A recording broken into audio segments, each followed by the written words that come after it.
Davidenko dă de asemenea în Grigore Avram, vrea să-i bage Coceanul. Lui Grigore Avram, dragi prieteni, Grigore Avram îl țintește pe Albert Nebunu, vrea să-i bage Coceanul lui Albert Nebunu, însă pare acest lucru se dovedește destul de greu. Grigore Avram o bagă lui Albert Nebunu, dragi prieteni, și competiția continuă. Să zic, are experiență cu găurile, nu? Că altceva nu știu ce să zic, dacă nimeream în prima. Afară n-am destulă. Trebuie să mai exersez, că e jale.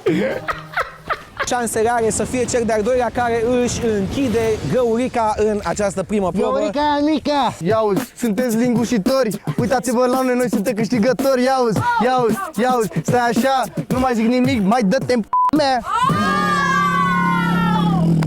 Sculă, Bob, Albert, tu ai o istorie cu aceste tipuri de puzzle-uri. Da, În Fugiți de acasă, Da. n-ai putut face unul decât ajutat. da, știu. E un dușman de-al tău, acest Tangram. Dușman, mai dușman ca dușman. Nemesis. Ai un mesaj pentru domnul Tangram, inventatorul acestui puzzle? Dumnezeu să-i trăiască familia lui.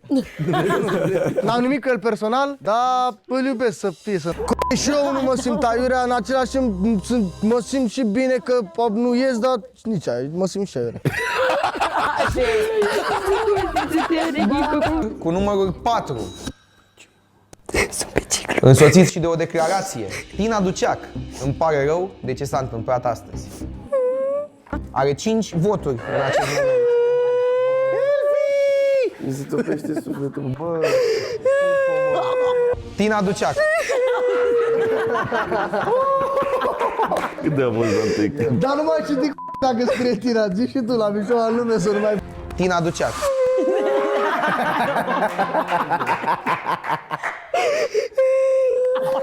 Plânge de fericire, bă. Încă un vot pentru Tina Duceac. Aceste două voturi merg amândouă către Tina Duceac. Tina Duceac este salvată de la duel. Tina Duceac nu riscă eliminarea și are garantată rămânerea în competiție. Păi na, nu te lasă. Bă, dar de ce fac gălăgiți prost rău? Mamă, deci nu mai puteam, am uitat să mă spăl pe dinți asta și îmi puțea gura în masca aia, m-a terminat. Pe pace! Ce faci? Ce? Ai omorât pe cineva? Nu. Nici eu, mi-e milă să trag. Să trag în tine? Ha? Dar tu ai omorât? Ha? Ai omorât pe cineva? Am împușcat. Am împușcat. Nu am stat pur și simplu. Ce faceți, bă? Noi avem janghină la sub braț. Adică nu am stat pur și simplu. Am împușcat și eu la rândul meu. Deci, na. Și a fost o chestie că... Doamne, deci nu pot. Bă, cum? Aș vrea să... Mamă. Aoleu, cât de rău. Scrăbulă. Ia mă. Am că nu e rău. Da, eu.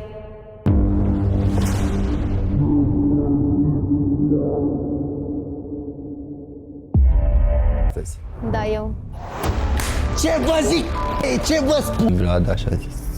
Țapă fraierilor. Vlad, unde ai ținut totemul ascuns de 3 zile? Adică La după mine în cameră. L-ai ținut la tine în cameră și acum tu în mod special ai luat și ai zis, domnule, o să folosesc azi. Bă, cât de prost e. When the weather outside is frightful and the fire is so... Luați-mi pe vinete la beach, please. Ce faci dacă e picat într-un duel cu Vlada? Dar tu ce ești, mă, aici? Tinder? Ce ești, mă, să trăiască familia ta? Ce cuvinte ai învățat? Mi-a zis să zic cum e în rusă. Tu mie îmi placi. Așa?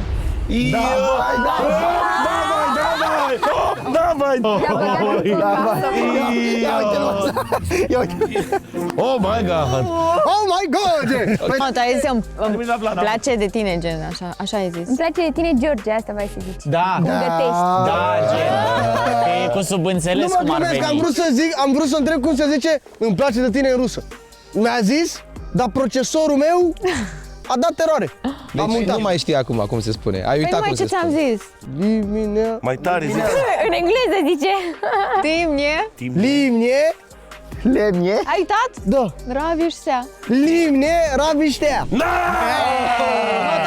2, sincer. Propoziția este Azi găsești cele mai ieftine bilete la Beach Priz.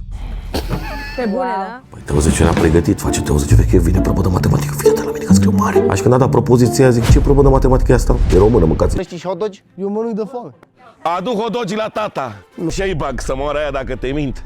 Puteți să dați cu în ei. Dați hot dogi! O să mi-l aleg pe la mai frumos.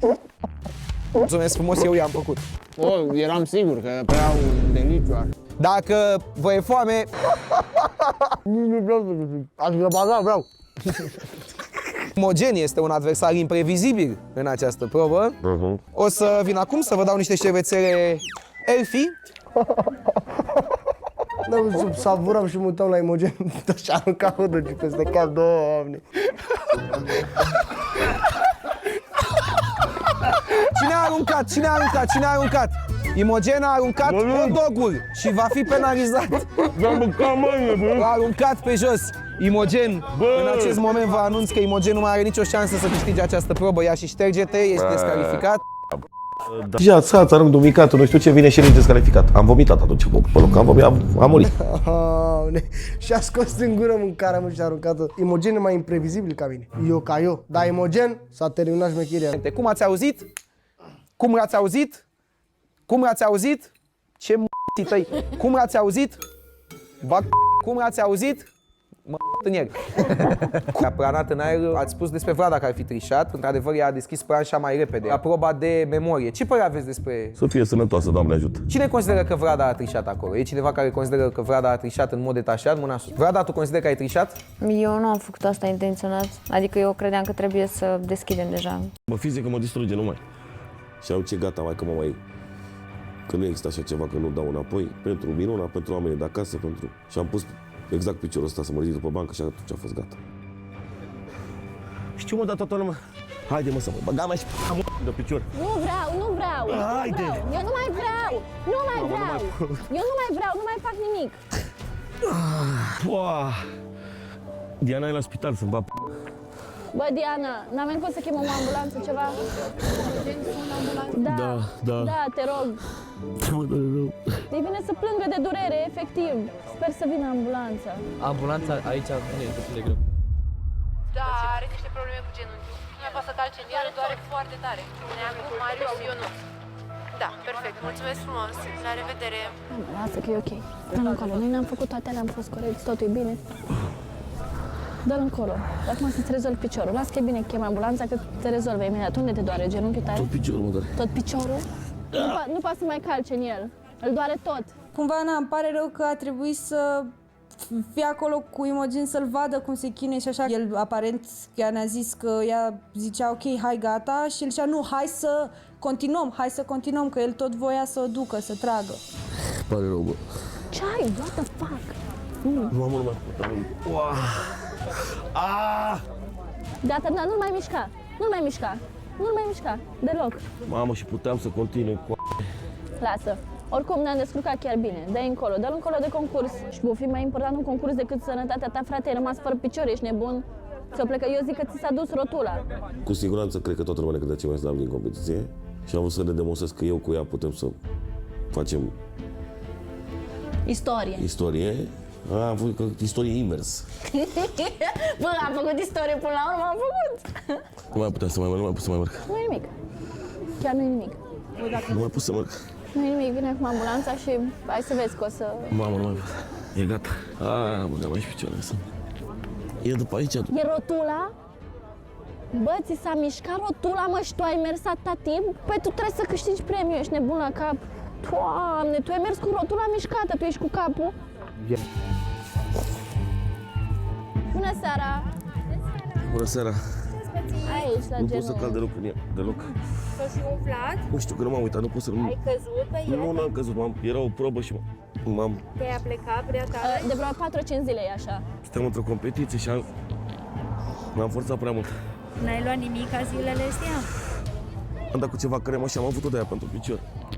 Și astăzi nu ți-ai mai pus. Puteți dacă am stat vreo 3 zile non-stop.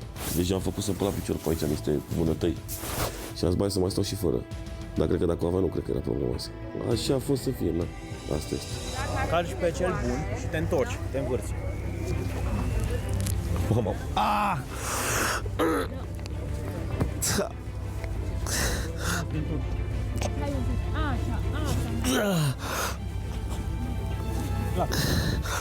ce doare. Ai mers cu durerea asta de genunchi toată proba? Hai să fiu sincer, înainte să plecăm spre probă, am zis să beau un pahar de whisky, mi-am pus un pahar de ăsta de whisky mai mare așa, încât să zic, bă, să mai scap și de emoții și de ce va fi, cum va fi. Dar probabil m-am încălzit cam tare și cred că am exagerat puțin, că vinul la ce hai mai încet, eu îi dădeam. Problema asta având-o de vreo 3 zile, cam așa. Avea și adrenalină, era fericit că Eram era fericit, aveam primul. adrenalină și m-am super forțat. M-am forțat rău de tot. M-am forțat în momentul ăsta, în momentul ăla cum nu m-am forțat niciodată în viața mea. Niciodată în viața nu m-am forțat așa. Nu știu de ce efectiv. Ce rău doare să-mi bat picioarele. Ești ok? Nu. Te doare mai tare? Doare rău de tot, doare rău. Nu, doare rău. Doamne. Asta doare. Aici doare? Nu, jos, la tibia, așa, osul. Osul ăsta, da, tibia? Da. Dacă ai știut că ai problema asta de atâtea zile cu el, de ce te-ai încumetat cu competiția să... Am zis să mai încerc să nu mă dau bătut. No. Să nu dezamăgești și na. Am încercat, credeți-mă din suflet, toate 3 zilele să o duc, cu scrății de dinți, și la paintball m-am forțat, chiar dacă nu se vede acolo, am alergat foarte mult, dar astăzi a fost capacul peste lavă, să zic așa, n-am mai putut să mai fac absolut nimic.